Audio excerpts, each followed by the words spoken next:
Welcome, everybody, to episode 1 of Full Throttle Files.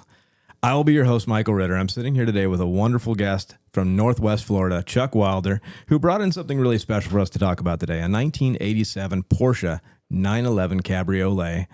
A few special features on it, though, and we'll get to that momentarily. Chuck, how was your drive up? Drive was phenomenal. Nothing major. Glad to be here. It's a beautiful, beautiful place to be. I know we had a lot of rain lately, but I'm sure the trip made it pleasant for the most part. Wasn't bad at all. There's always a reason for a good drive. Of course. Sometimes it's nice. A little road therapy is always good for everybody. So, are you originally from Florida? Yeah, I'm a fifth generation Northwest Florida. And your family always into cars? Not so much. It was more my passion than anyone else. Self-developed obsession? Absolutely. There you go. What was your first car that you really made you think, hey, this is going to ruin my life? It was a Trans Am right after the Smokey and the Bandit. My parents bought a new car that year, and it was a Pontiac Bonneville, and sitting on the lot right next to it was the black Trans Am. And I remember thinking, there's only a few $100s difference between those. Why are you getting this boat when this fine car is right here? And I think I was about the fourth grade. It's so funny you mentioned that. So my parents, when I was a kid, had a 77 Bonneville, and it was a tan, kind of goldish tan color car. But the interior was a thing that blew my dad away, and he had to have it because it was tan on top and bottom, but the middle was black and white stripes. It was the craziest interior ever. Yeah. And he's like, that's neat, isn't it? Trying to convince my mom. She's like, I don't know about this. Yeah. It was a big plush sofa. Oh, it was, Yeah. And we had a two-door. It was a two-door Bonneville. Oh. So my brother and I had to wedge ourselves in the back of that thing. Right. We had the four-door, thank goodness. Yeah. So have you ever had a Trans Am? I've never had a Trans Am. But that sparked it. That sparked it. That movie has done a lot for a lot of people. A lot of people that I've spoke to at car shows and events, they always talk about when they first got to see Smokey and the Bandit. Yeah, because that was the car where, at my age, where you got to go to the theater, and it was all action. Oh yeah, it was doing all the cool stuff, and they followed up with a Matchbox car to match. And when you got that, you were in it. You just relive the movie over and over again. Set up all the jumps and do all the cool stuff. It's such a great movie. I was obsessed with the transmission when I was a kid. The Trans Am was awesome. My brother was like, no, the Corvette, and I don't know. Corvette didn't do it for me. The Trans Am, that black and gold. Sucked me in. Yeah, that sound, Absolutely. Yeah, it's great. So what car was your first car? What did you learn to drive in? Something like that. I actually learned to drive on a 1975 Chevrolet pickup straight six with 3 on the column. And I was 13 years old. Very cool. And, that I just love driving. Yeah. I'd do anything my dad wanted me to do just for an opportunity to jump back in there and just drive. I just loved it. It's one of those things, you're looking for that freedom and stuff like that. And even as a small child, I remember, when you could do these things, because you can't do them now, sitting in my dad's lap, steering and going down the road, was such you feel like you're king of the world. Oh, absolutely. Absolutely. Ended up with my first car about 14. I traded in a motorcycle for it, and it was a 1969 Galaxy 500, and it had no side windows, and the hood was put on with barn hinges, and you had to tie the front down with a rope. And perfect. I drove that thing all over the place. I bet. Yeah, that's a big car too. It was a big car. I'm going to back you up a little bit though. You said you were into motorcycles. As a kid, I had motorcycles. I have a motorcycle. Dirt bikes, street bikes? I grew up on enduros. Oh, nice. Yeah. I'm a big motorcycle guy myself. Yeah. I'm street bike. I played on the dirt a little bit, but I realized as I aged, my bounce factor wasn't as good as it once was. Right. So I stick to the road now, and that's... Me too. I have a 2025 Harley Road Glide CBO. Nice. That's just a big old man boat. It is. It's comfortable. It is. Great bike, though. Oh, it's wonderful. I've still got my 99 Fat Boy. Okay. And I got a newer Softail Standard. Just I wanted something bare, stripped down, just fun to play with. And I used to have an Indian Chieftain Dark Horse with the bags. That was my only big bagger I had. Right. So what was your? Let me get into your motorcycle history a little bit. So what started you out on that? That's another fun thing for me. Started out probably the I'm going to say the 4th grade with a Honda Trail 70. Perfect. Just the ideal bike, for a kid, And that started. Then, of course, you got older. You need something a little faster. So I ended up with a XL75 Honda was the next one. Yep. And then I realized I like working because I like money. And I focused more on work than anything from there for quite some time, especially through high school. Yeah. And dirt bike. Well, I traded that XL in on that Galaxy 500. Really? Yeah. And so then it progressed over to cars. Yeah. Yeah. And that was the taste. And then the addiction was soon to follow. So what followed up with the Galaxy? What came after that? Well, my dad felt sorry for me. I had went down to South Florida because I had horse traded for this car. I traded the. Well, it was custom. It had barn hinges for. Oh, it didn't have a rear seat either. Very nice. It was a 101. Yeah, if exactly. You want to call it that. Exactly. Custom. But I went down to South Florida with a friend of mine for the summer, and my dad, feeling sorry for me, bought me a Mazda RX-4. Very cool. Yeah, it was yellow with a black stripe down it, and rotary engine. Oh, yeah. And you couldn't keep an exhaust gasket in it. That thing burnt so hot. It that was little just, 12A motor in it? it was just loud, And then I ran a paper route, and I was starting to lose customers because nobody wanted to hear that thing at 2 a.m. in the morning. So my dad takes away all the cool factor, and I wind up with a 1976 Chevy Chevette. Oh, I'm so sorry. Yeah, burnt orange. And that hurts. That hurts a lot. It was painful. It was demasculating at the say the least. I'm a big Mazda fan. I used to autocross race RX-7s. So I had an 80 and I had an 85. Yeah. Love that. The lady that taught me my paper route, she taught me in an RX-7. I rode with her, and I thought, God, this is a super cool car. Right. This is nice. That bad boy had like 90 horsepower. It was amazing. Yeah. And I'm thinking, and she got this running a paper route. There's some, money in this. Money and some slinging some papers. So anyway, I had that for a little bit, and then I finally talked my dad into letting me get a new car, and it ended up being a '83 Chevrolet Camaro. There you go. Base model. So V6 or no? It was a V6. It was base. It was base, but. I spent every dime I could muster to make it not so base. You make it, turn it into what you individualize. What you hope it's absolutely what you wish you had bought when you got started. I couldn't make it a Z28 no matter how I tried. So, but that was my beginning. The thing about that 6-cylinder that was in that old Camaro, I knew I had so many friends like. Put exhaust on it like that. We're going to try to make it, and it sounded horrible. Yeah. No. The thing just sounded so bad. No. How long did you have the Camaro? I actually had the Camaro. I got the Camaro, I think I was in 11th grade, and I graduated high school and actually went to work offshore and kept it for probably a year and a half out there. I think when I got rid of it, I had like 80,000 miles on it. So, but I love the car, but something else caught my eye. Okay. It was a 1985 BMW 325E. Okay. It was the E, and it was the dealer had ordered it in for himself, and then he changed his mind. So I got a decent deal on it. And then... what color was that little Beamer? It was red. Yeah. Red with tan interior. Perfect. Yeah, it was a fun little car. I keep looking at those even myself now. Yeah. I get hung up on Marketplace. I'm always looking at the old squared-bodied BMWs. I still have one. Yeah? Yeah. We'll get to that too, won't we? We'll get there. We'll get there.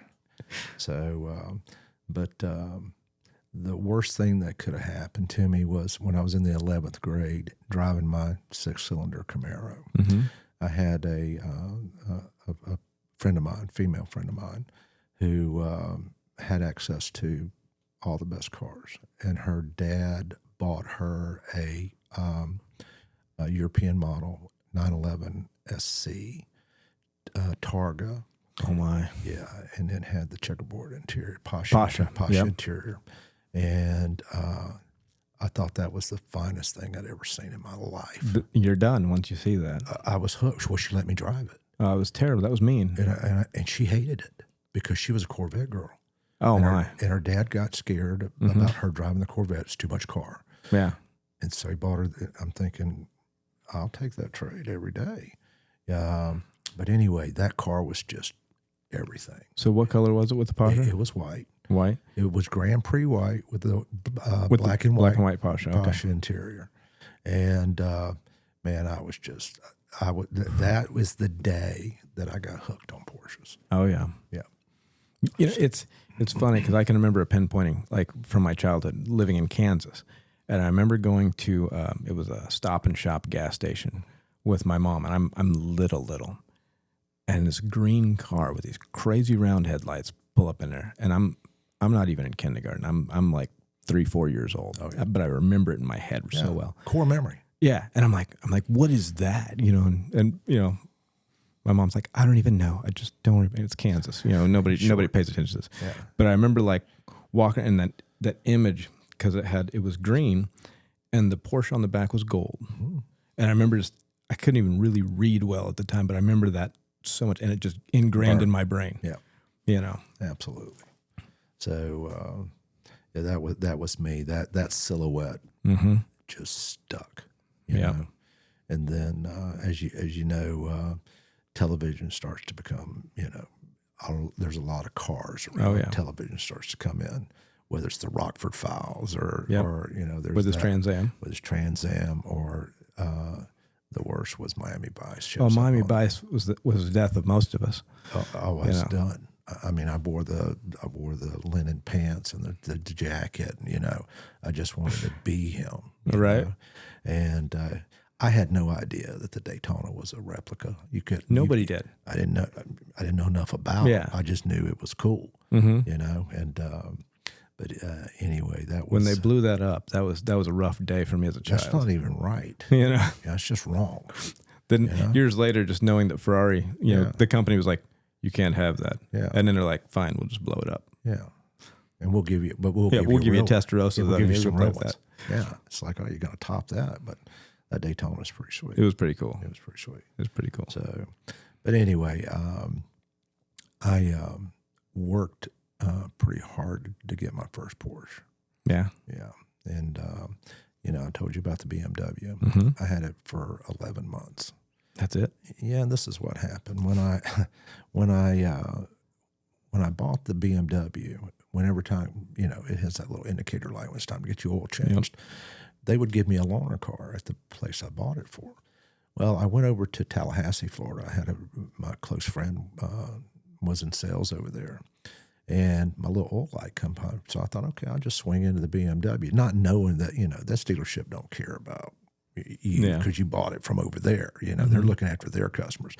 Well, they wouldn't give me a loaner car, and I'm like, this is not going to work. Yeah. So in my brilliant mind at the time, I thought, well, I'll just BS them into thinking I'm going to buy a Porsche. So they literally let me test drive. It was a gray market, 944. Nice. I couldn't touch the 911. Yeah. But there was one there, and I was just as enamored. But you know what? I said, okay, I'll drive this around. And of course, I didn't know enough about them to be ashamed or offended that, you know, that was a poor man's Porsche. It was just a Porsche. You know, the worst thing happened. I drove it through Florida State University, and after about the third girl looked at it and I could see it, I thought, I got it. We have to have one of these. I have to have it. Yeah. There's no other option at this point. So I went back to the dealership and I took a bath on getting rid of the BMW at 11. I had it 11 months, but I didn't care. You know, no one taught me interest rates. We don't worry about that at this point. Financial responsible. It was, this is what I want because I need that attention. So what year was that? That was 1986. Okay. So the first year 85 and a half when they changed the dash, so it had the other dash. It had the yes, and it had the European bumpers on it. It didn't have the big, bulky, head knots on the back of it. Yeah. So, and it was a really good looking car. What color? It was a graphite gray. I don't know what the Porsche color was. Yeah, but it was a dark gray with black interior. Very cool. And man, that was a car. That's awesome. Yeah. Well, all right. Now we're going to go in and talk about from that initial Porsche, that 87? It was an 86. 86, you said. That's right. The 86. Let's go into what led us to your current 87. Okay. Well, it's not glamorous, but I'll give you the history. So long and well weathered. Well, the car served its intended purpose. Planted the seed, grew the passion. I got married. Obsession. I got married. So it worked. It worked. It worked. It worked so well that I couldn't put a car seat in the back seat, and it had to go. I had to make a big boy decision. I had to let it go, and I'll never forget one day driving my 944, thinking I was all that, to coming home in a 4-door 1988 Honda Accord. It's different. Yeah, but you know what? The car seat went in just fine. So and it was safe, and that was probably one of the most reliable things you've ever owned. Oh, it was extremely reliable, and the fuel mileage was great because you're not going to rip it coming off of the off of the line there at the red light. Yeah, right? Yeah. So, but it was a manual. Oh, there you go. Okay, so you had a little bit of fun with it. I tried to convince myself that I'm still I'm still cool, right? I'm still cool. So I was not cool. So, but anyway, over the next 30 years, 35 years, I focused on being a dad and raising 8 kids. Oh, my. Yeah. That was busy. That was busy. And, but one day I realized after the last one was grown, I put my hands in my pocket. When I come out, there was something I hadn't seen, and I don't know when. And it was folding money. I had not seen. I got to do something with this. I had available cash again, and that was kind of foreign to me, and I didn't know what to do with it. And being the irresponsible person I am, I thought I need happy that Porsche. I'm so happy that you didn't lose your irresponsible nature. No, listen, that would have been bad. I put it at bay, to do what dads are supposed to do, but I decided it was okay for me to be selfish. Yes, so. You did good. If you raised 8 kids, you did good. You deserve something. And they're all great kids. That's good. They're all great kids.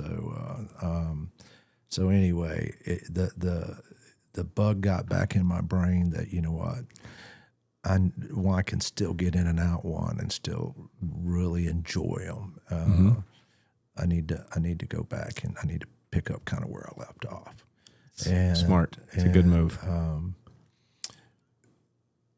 The car that I brought, the 1987 Porsche M491 Slant, was on Bring a Trailer. And when I saw it, and in my era, there was a poster that was sold. It was called Justification for Higher Education. And I remember that one. Okay, it was then the garage had a Porsche 930 Slant. It had a Lamborghini Countach, and it had a Ferrari Testarossa. Those were the 3 cars on that. And man, that was the dream. It was literally the dream. And when I come across that car on Bring a Trailer, I thought, man, this is it. It's speaking to you. Well, yes, and the M505 930 Turbo was way out of. I hadn't been post children long enough to be able to. When was this? This is a year and a half ago. Okay.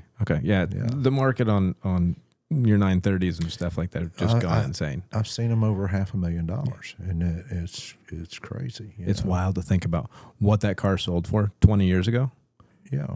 They were still $100,000. Well, yeah, but now they're 5x. Yeah. So it's crazy, but anyway, I found the car on Bring a Trailer, and like a good auction person would do, I was going to wait till the last minute and jump in there. I wasn't going to bid against myself and keep driving it up for 7 days before so I just kind of lurked. And this is September the 6th. It's a Friday, about 2:00 in the afternoon. I remember this because it was a terrible afternoon because just before it was time for me to jump in and throw out my first bid. I'm at my corporate office and my phone rings and I have this important call and the person is wordier than I am now, and I missed it. Ooh. I missed it, and I was sickened by it. And when I realized I had missed it, I was like, "Oh man, that car was perfect." I'd never seen another one like it. Yeah. And I went online, and to my surprise, it didn't hit reserve. And I'm like, "Oh, got to send a message." Yeah, I did. No response. Oh. So now we're going to go back to high school, that 1983 911 SC in Grand Prix white. I found one. Oh, wow. So my first purchase of a Porsche was a 1983 911 SC. It didn't have the Porsche interior. It's got a champagne with the comfort seats. Yeah. It doesn't have the sports seats. With the 3.0. Finding one of those with Porsche would have been really rare at this point. Yes. It was the 3.0 naturally with the 915 transmission. Yeah. And it was a Target. Nice. And it was all original. And the beauty part about it was the when I purchased it, it had 58,000 miles on it. But at 56,000 miles, it had just underwent $43,000 engine rebuild. Wow. Which was insane. Yeah. And the reason behind it, the guy that sold it was never going to sell it. He's going to keep it forever. He just put his kids in it and took them down to check the mail, his grandkids. Yeah. And I think he ended up having a couple of knee surgeries and he couldn't get in and out. And he just decided, it's got to go. Yeah. I got lucky, so I got a really great example of the car that started it all. That's cool. And then there were 6 months later, I'm laying in bed doom scrolling. And somehow I wind up on eBay, and I'm flipping through, and I can't believe my luck. Oh no, I'm literally looking now. I had just took delivery of the 83, 30 days prior. Had it transported from California to here to my home, and I'm laying in bed, and here is the car that I missed on Bring a Trailer. Oh my! But it's at Grand Prix Motors in Portland, Oregon, for sale on their website, and they've got it on eBay. And I'm like, oh my God! It's 3:00 in the morning. I can't sleep now. Yeah, because it's 2 hour time difference from my house, which means that at noon will be 10 o'clock there, and I couldn't wait to call. And so at noon, I had it secured by 1 o'clock. It's done. I bought it. That's perfect. Bought it based off of everything I had known about it from Bring a Trailer. Didn't go see it. Just said, here's my card. Take the deposit. Let's get everything together. And it was about 10 days later. Transport shows up. It shows up, and it was everything I thought it would be. That's amazing. I was just absolutely blown away. And the car had 44,000 miles, 44,001 mile, I think. Wow, it had on it. That's great. All original. It was fantastic. And so when you originally got it, did it have Fuchs wheels? It had, the previous owner, or actually the two previous owners, go back two, had taken it to 17-inch wheels and gotten they look like Fuchs, but they're not the original Fuchs. But it was a good-looking car. Yeah. But there was one thing missing. Those Speedline wheels. Oh yeah. For me is the look in the. So I set out to find that, and I ended up on Facebook Marketplace. Yep. And there was a guy in Park City, Utah, that had just taken a set off of a 930 Slant, which the M491 is the turbo body, turbo suspension. It's just missing the 3.3 liter engine. Yeah. So he had the pictures of his Porsche. I thought, that's it. That's the wheel. That's the look. That's what. So I bought those and had those shipped. which was ridiculous. But, again, I'm financially irresponsible. So I just had them shipped in and I swapped them out. And I'm telling you, it completely changed the stance and the look of the car. Wheels make a car. Yes. Yeah. Now, I kept those, the Fuchs like wheels, but I actually ended up putting those on another Porsche I ended up getting. Okay. And I'll tell you that story too.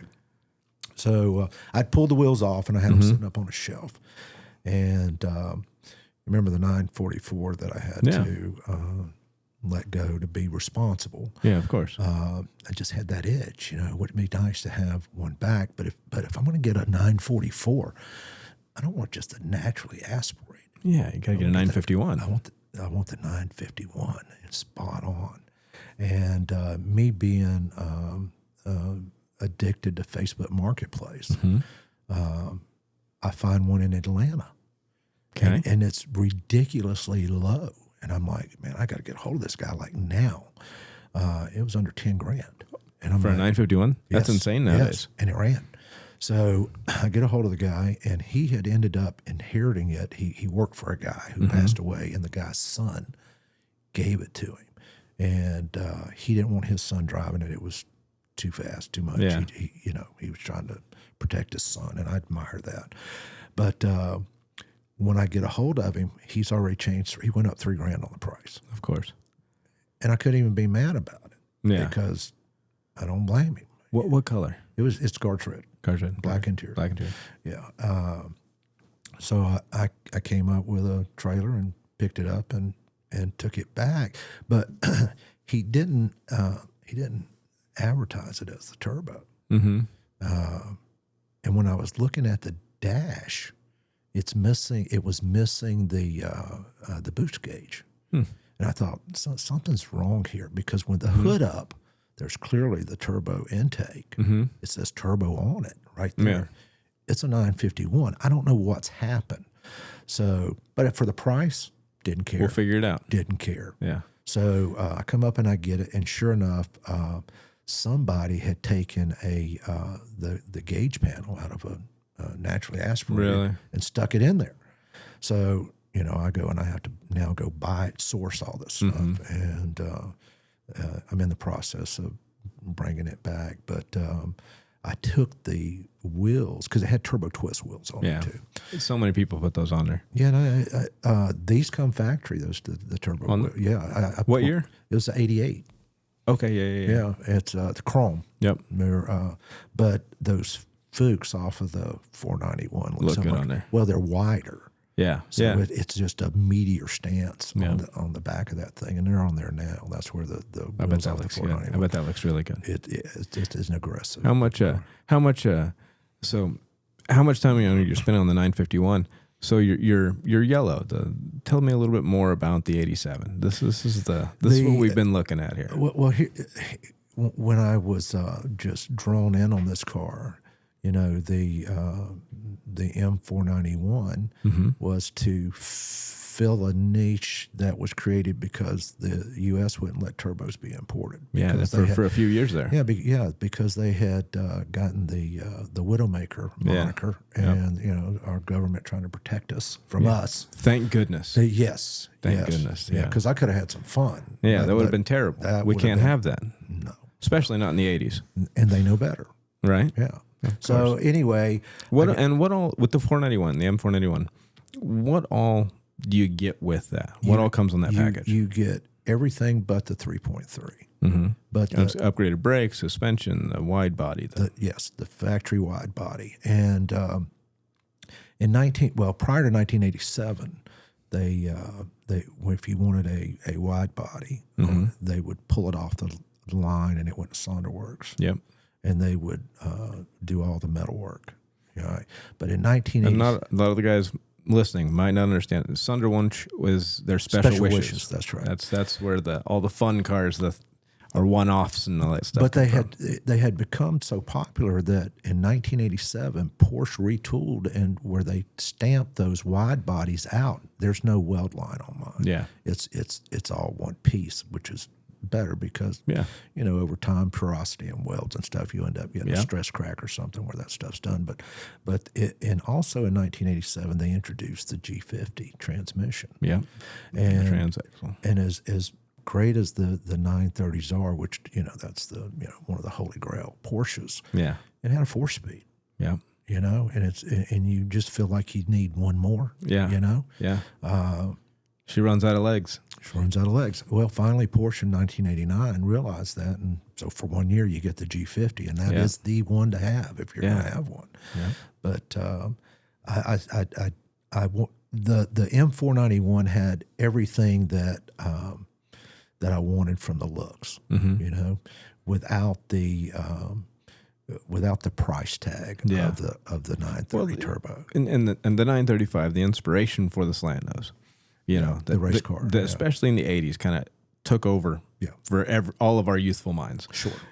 Because it was different. It was unique. And it looked, awesome. And being a fan of Miami Vice, you had to be like, that's the car I have to have. Sure. And the slants are love-hate in the Porsche community. They are. Some just absolutely love them, and some's like, I'm hopelessly obsessed with it. So am I. when I was a little kid, I had a die-cast car, a black 911 Slantnose. Yeah. And it followed me everywhere. My first apartment, I had, remember back when you had the big TV stands? Oh, yeah.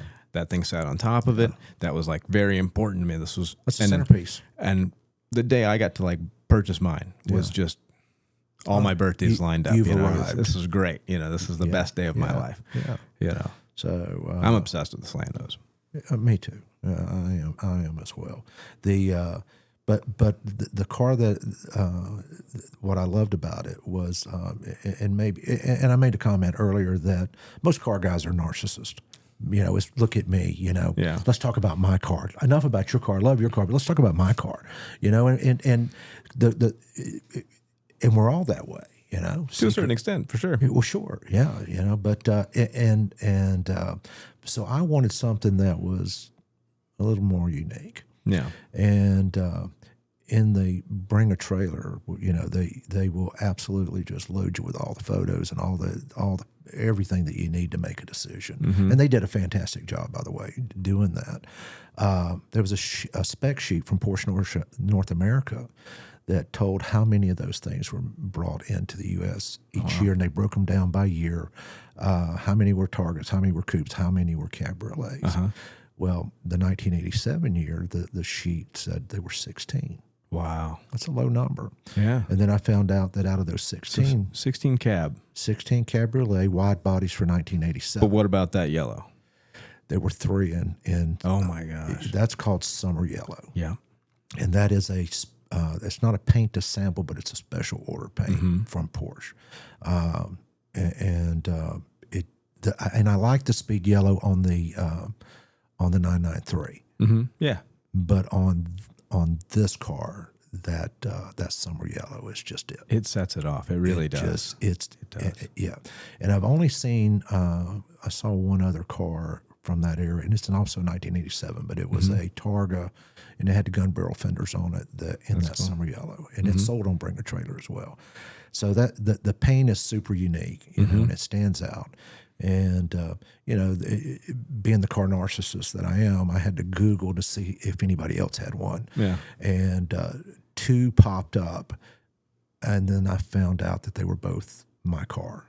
Really? With previous owners. Previous owners. Yeah. So I haven't found another one, but oddly enough, about 2 weeks ago, through all these car groups that I'm on in Facebook, there was like a Resto Mod slant that came out that looks like I think it had an LS in it. Oh wow. Yeah. Sad. But it's close to summer yellow. I don't know what official color they use, but it's a very light yellow. That'd be the saddest thing, and it'd break my heart if they turned one of those into an LS swap. It would really hurt my soul. Yeah. Yeah. So, but that car is it's kind of a unicorn, and I like that. So, and I told my wife that if my garage caught on fire, and I have 7, but that one's going to get saved, and first that one goes out. It's the closest. There's 3 doors. And it sits in front of a door. So if I needed to push it out, it's quickly gone, it's gone. Yeah. I don't have to hunt keys. It's just going out the door. So do you drive it actually quite a bit? Do you get out on the roads and have fun? I do. As a matter of fact, I've driven it from. I'm just near between Destin and Panama City. I've driven up to Lake Martin. There you go. You know, I drove it. Cruise 30A and I do that.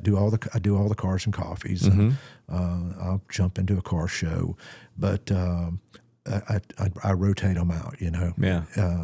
I may show up in the 911 SC or one of the other ones, the 944, or some of the other ones that we'll get to. So, and you got to realize this reignition of the obsession is only about 13 months old now. Wow. And so, okay, speed round for me. What you currently have in the garage. And how long it took to get those? Okay, in the order that I acquired Certainly. them. Okay, we can start with June of last year. This was a quick obsession fulfillment. No, I'm full blown addiction. It's worse than that. I probably need an intervention at some point, but you'll never be condemned by me. No, I love enablers. Exactly. for my habit. Wonderful idea. I need to have. I can't believe you only have that many. That's terrible. You need this. You know what would make most sense if you could build up more garage. I call it my box of crayons. Well, this is what happened. My wife and I built a new house, and a 1-bedroom, 600 square foot home with an 8,000 square foot garage. You're close. Yeah, you're close. Because I built it on the water, I had to build it up, and so it had to be on pilings. But the engineer said it only needed to come up 4 feet, and I thought, well, if I'm going to come up 4 feet, I might as well come up 12 feet. Yeah, it makes most sense. Well, the height of the floor of my house was determined by how much clearance I needed with a 4-post halo lift underneath. So I ended up, I'm a little more than 12 feet, but I have my house, and then I have a 2,700 square foot garage under the house. Perfect. Okay? Well, I had to, now that I got the space, I need to put some stuff in there. Well, yeah. So you don't want to waste the real estate. Yeah, well, I only have 3 cars, and the thing I could easily so put sad. more. Yeah, you're right. I like the way you think. Yeah. So I ended up getting the 944 turbo 951. You know what's unique about this, and I didn't know it when I acquired it. The VIN number on that ends in 951. Oh, that's pretty cool. just uniqueness. But anyway, I got that one, and then I kind of have this reputation. Where I live at in Freeport is still considered kind of a small town. So, everybody knows everybody. And so now I have people that shoot me up. Hey, did you see this Porsche? They're almost like they're combing through Marketplace, and I get stuff all the time. That's funny. Well, I roll So you've got the 83 SC. Yep. You got the 86 944 or 951. No, it's 88. Or 88. 88 951. 87 M491 cab. All right. So now we're up to those 3. And then I roll over one morning, I grab my phone, and there's a message from a friend of mine. It says, hey, did you see this on Marketplace? And over across the bay from where I live in Center Rouge Beach, it was a 996, 1999, 996.1, and 6-speed manual. Okay. Everything I got's manual. And it was very reasonably priced. Even for a 996, it was reasonably priced. And it was running driving. Yeah. Cabriolet. Say what you will about the fried egg headlights and everything else. It's still a good driving car. They really are. Listen, when you're sitting at the wheel, you can't see the headlights.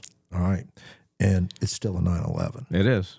It is. So you can say what you want. So you've got what year? It's 99. 99, okay. And so it's a .1. Yeah, okay. And it's a 6-speed manual. Great driving car. Mechanically, the car is just awesome. But it was owned by a guy who wasn't a Porsche guy. He was a mechanic. And when I called him, I drove over immediately because nobody was going to take this. So how long have you had that one? I think I got that somewhere, I'm going to say October last year. Gotcha. Yeah, so they all run together. It's kind of a fog in a short period of time. There you go. But anyway, I went over there, and I went down this dirt road, and I think this guy put a top down every time he so it's a cab as well? Yeah, it's a cab, because it was just coated in dust. I mean, I think he would only drive down the road if the top was down. It's funny. And preferably Florida. somebody in front of him kicking up some dust made it even better. So anyway, I got this thing for next to nothing, and I brought it home, and it cleaned up beautifully. I mean, I spent a lot of time detailing, and the car was just a great car. You know, I thought, man, I can't believe I got it so cheap. So what came after the 996? After the 996, I had to keep up. Let's see. I'm finding out that Porsche decides they know best. It's almost like our government, that we don't need, combustion fuel engines. They need to go to an EV, you know? Yeah. Can you imagine taking off from, at least pipe the sound in so I feel something, Yeah. you know, make the seat rumble.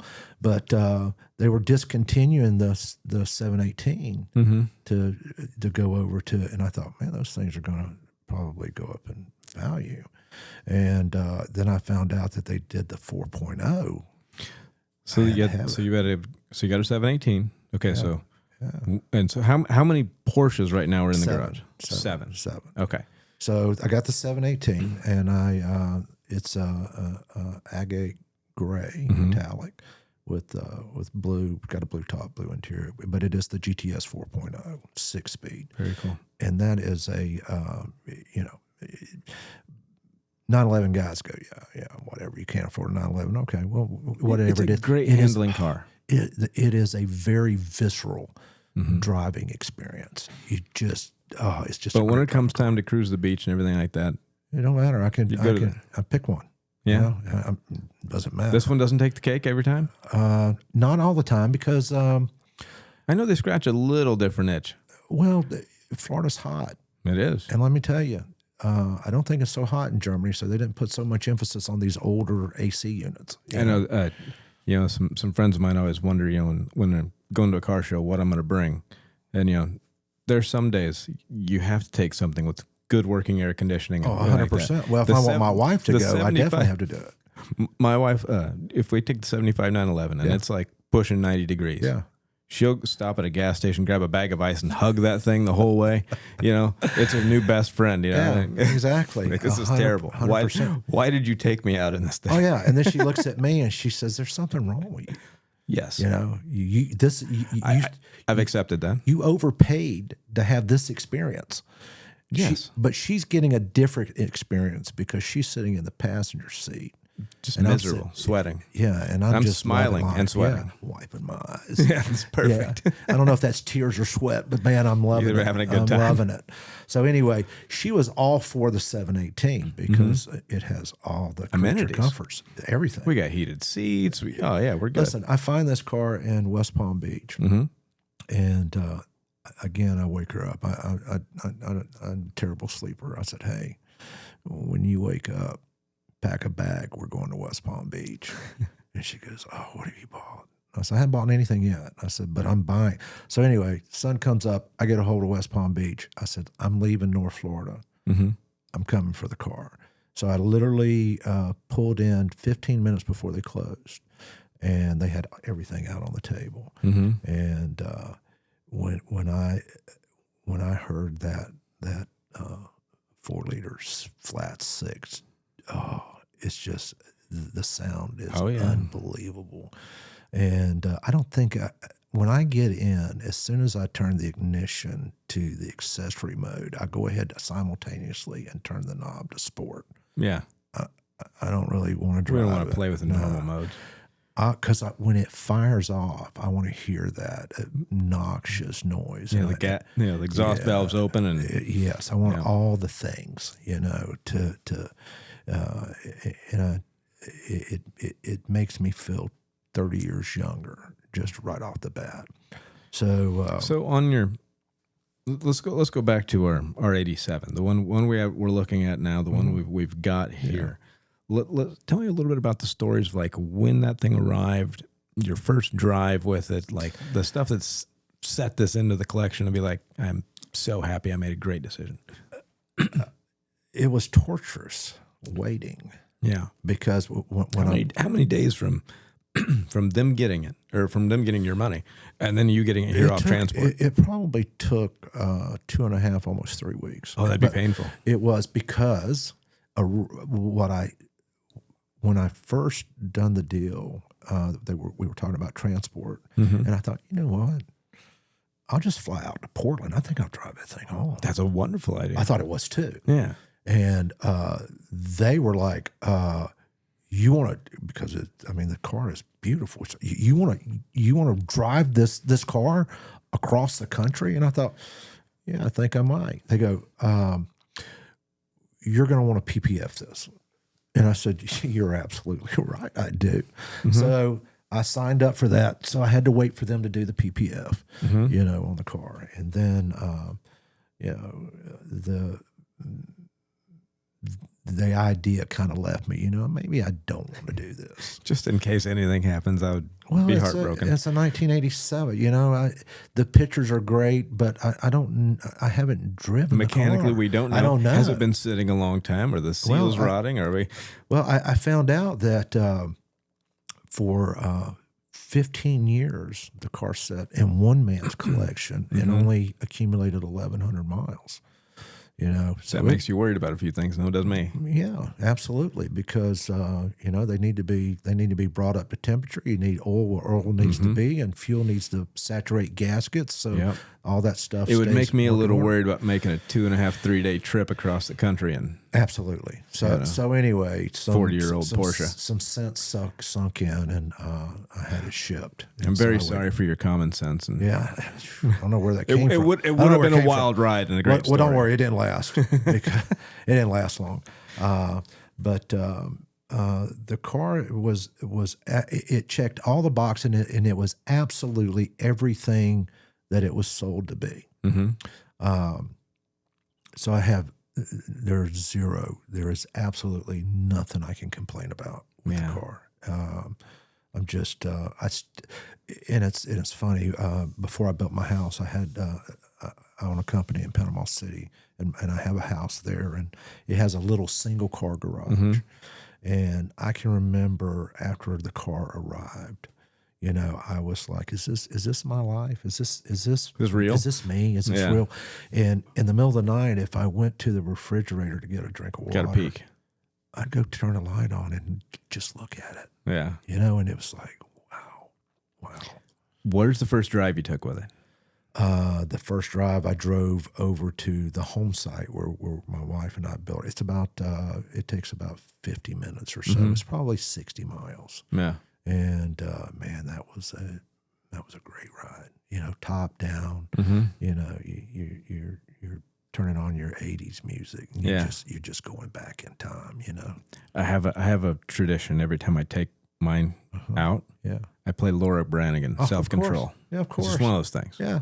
It has to happen every time I drive. You got to have some Jan Hammer, little Miami Vice thing going on. Some Robert Phil Palmer. Collins, maybe. Definitely Phil Collins. Glenn Fry. Yeah, there you go. If you're not playing the Vice soundtrack, you're not getting a full experience. You're not getting the full. You're cheating yourself. Exactly. Yeah, you're really missing out. Just the sad part is now that's on the greatest oldies hits, and it's not current anymore. And then that's the reality. It was a really eye-opening day when it's like the music I listened to in high school was playing at the grocery store when I was buying milk, and I'm like, how'd this happen?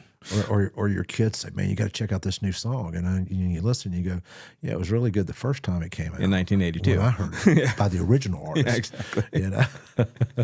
Pre-auto tune, right? Back when artists had some real talent.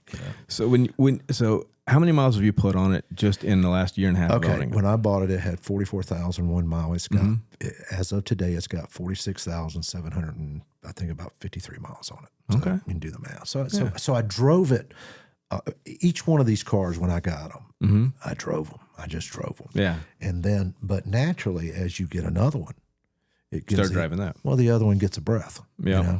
And then you take that rare car and you're like, I probably shouldn't be stacking that many miles. That's exactly right. But I shouldn't be doing that. But the thing is I had a lady at a car show that she said, "Do you drive it?" And I said, "Yeah, I drive it some." She says, "You should drive it a lot." And I said, "Well, what about the value?" She said, "You didn't buy this for for what the guy said. She says, that's a lie you tell yourself to justify why you're doing it. Exactly. I said, you're kind of right. She said, it's like having a girlfriend, but you never want to kiss her. Yeah. And then she breaks up with you, and the next guy is just all over, and you're like, what? So so you're going to save this wonderful driving machine for the next guy? Doesn't seem fair. No, we should use that. It's not right. It's not right. They're meant to be driven. They are, and honestly, those cars prefer to be driven. Sitting is the worst thing for it. Porsche designs them for you to drive them and drive them hard. It's what's funny. So when I had my Ferrari, and I come across all these other guys with old Ferraris, and all of us, it never hits 40,000 miles. It never, I never drive in the rain. Yeah, and then you meet like the old Porsche guys, like I got 213,000 miles on it, and I'm, exactly. I'm like, that's perfect. That's exactly what I want to do. It's like the million mile 930 guy. Isn't that amazing? What a great story. I love that. I love that. That's living. So, what are your future plans for it? Are you going to take it? Is it going to be a vacation cruiser? Is it going to stay a garage queen? No, I still drive it. I don't think I will ever drive it long term, and it's not because of the lack of driving experience. It's the fellow drivers on the road are so distracted. Oh yeah, they look right at you and come at you at the same time. When I'm at a stoplight and I'm looking in my rearview mirror, leaving yourself enough room so you could dart to one side or the other just in case. No, I mean they park like they're 6 inches off my bumper, and I'm like. Or some rock kicks up. Yeah. And what happens is, you have people that are distracted by texting or whatever, and they always do that little drift over to the shoulder. Well, that's where all the trash is. So next thing you know, you're getting, so now you just back off of it. So when I first bought my 997, I had a Carrera S, and I had it 2 weeks, I think, and I was cruising down 515. I was like, this is great. I love this car. And sure enough, this truck was from it, and I watched this rock. Yeah. I'm like, no. Yeah. And my windshield. Yeah, I had that already on the 718. Yeah, I'm like, you got to be kidding me. I've already had to replace the windshield. What's funny is I owned that car for several years, and that rock after 2 weeks, and I never had another chip in it after that. Right. It was just enough to scare me. Yeah. But I put a lot of miles on that car. I drove it all everywhere. Listen, I daily drive the 718. Yeah. It's a great car for that. Yes, I would rather put the miles on that car than the other cars, but I do. Like I said, they're all garage queens because I have a wonderful garage. You know, and they're all nice and comfortable. It's heated and cooled. It's just it's a great space. But I got to tell you what happened. As I acquire these cars, I picked up a couple of other ones. I ended up with one of those little K trucks. And then I ended up with an E30, an 88 E30 325 IC, nice. Which has a great story. We'll hold that for another time, visit, another time. But I think I realized that that there is a joy in owning the Porsche, but there is an adrenaline rush of pursuing a Porsche. Oh yeah, and as soon as the thrill of the hunt. Yes. And I think that's in our DNA. Yep. We're just built that way. As soon as you get it, it's like, wow, God, that's nice. And next thing you know, you're cheating on your girl. Because I got to find another one. You're looking for the next one, and I like everybody wants the GT3 RS or the Spider RS or the GT4 RS, and those, believe me, I understand. Amazing, why. Beautiful car. I understand why. I don't blame them, but I think there's some forgotten Porsches that never got really the respect they deserve, and one of them coming from the 944 was the 968. Yeah. Yeah, the 968 had the largest, inline four that had ever been made, and at the time, the car was so far ahead of its, technology-wise with variable cam and all this stuff. I'm a 928 guy. I love the 928. I had three. Yeah. I sold one a couple years ago. I sold another one a few months ago, and I still got my 88 S4. What year? Oh, okay, it was an S4. I have the S4 still. Right. So well, the only problem, that being the flagship for a while for Porsche, it was the do all be all, but it was so loaded with electronics. What made it so great? also became the Achilles heel as it aged. Yeah. You know, they get plagued with the electrical issues, and I think that's probably why they're so cheap. How many 80s Porsches have you seen that the odometer doesn't work? Because everybody wants to trip the tripometer when they're going down the road. The next thing you know, it breaks that little plastic cog in there. Well, that's why it's super important to do VIN reports when you're buying based off of mileage. You make sure that it all lines up, and yes, service records too. That's important. But the Porsche community is probably one of the most astute record keepers in the world. Definitely. I mean, it is everything. Yeah. So make sure you're getting what you get. Make sure that the 55,000 mile car is not 255,000 miles, because it may say 55 on there because that little plastic sprocket breaks. You know, and they fix it just before they sell it. Mm-hmm. You know, so it's perfect. Yeah. Then you look at the brake and clutch pedal, and it's just worn off, and you're like, exactly. It's pretty interesting for a 40,000 mile car. Yeah, the leather's pretty worn out. Yeah, exactly. Sliding you must make a lot of short trips. So you're 87. Yep.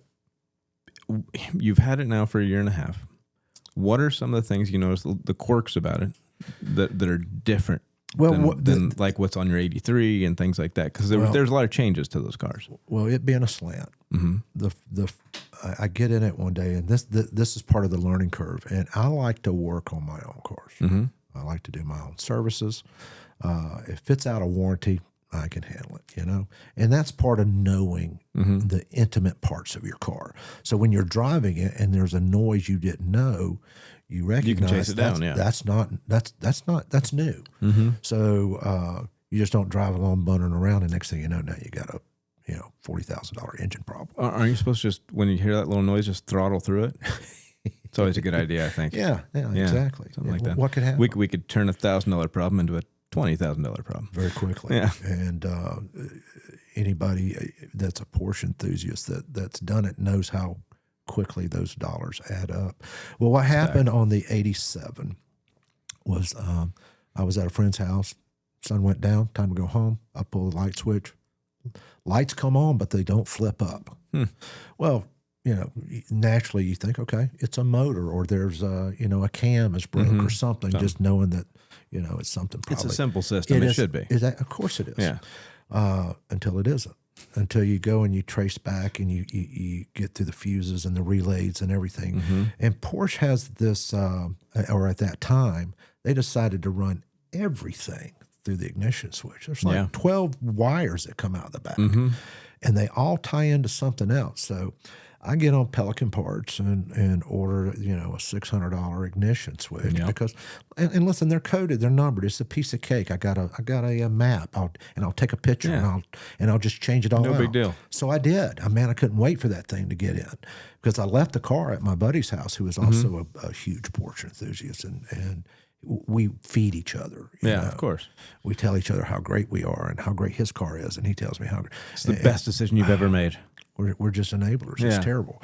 So anyway, he helps me. We get this thing put in, and it does absolutely nothing. Because oddly enough, Porsche decided that circuit needed to run through the turn signal. Because that makes perfect sense. Of course it does. So can't believe you didn't start there. Well, if I knew how to get through the layers and layers of forums, the answers are always there. If you can find it. And it was posted in a forum in 2002. Yes, it was there for me to find. But now, after the ignition switch was fine, I have a spare, by the way, if anybody needs a spare ignition switch. Of course, I put the new one in the 87, but I've got the one that came out of that obviously worked just fine. But replace the turn signal, and it works brilliant. Perfect. Done. 2.5 weeks without my car. Worrying, because you start chasing gremlins. It's like, it's going to be an electric nightmare.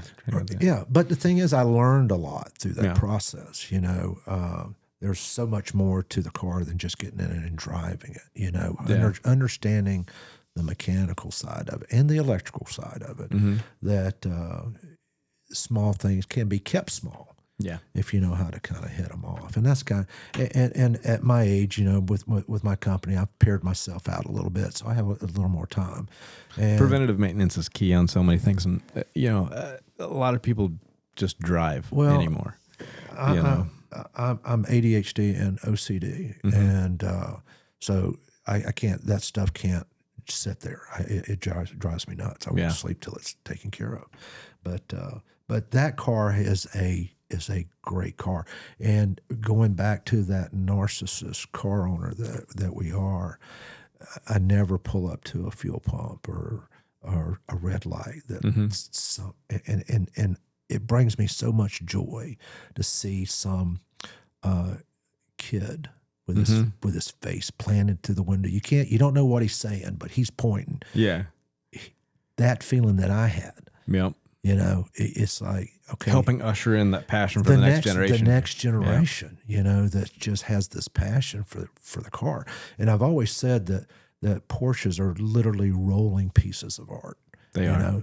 And the fact that Porsche was wise enough to keep that DNA in that silhouette that's, even though the today's 911 is twice as big as the old 911s. Oh, they're huge. Yeah, they're huge. But honestly, to think about that, the design of that car looks like absolutely nothing else. No.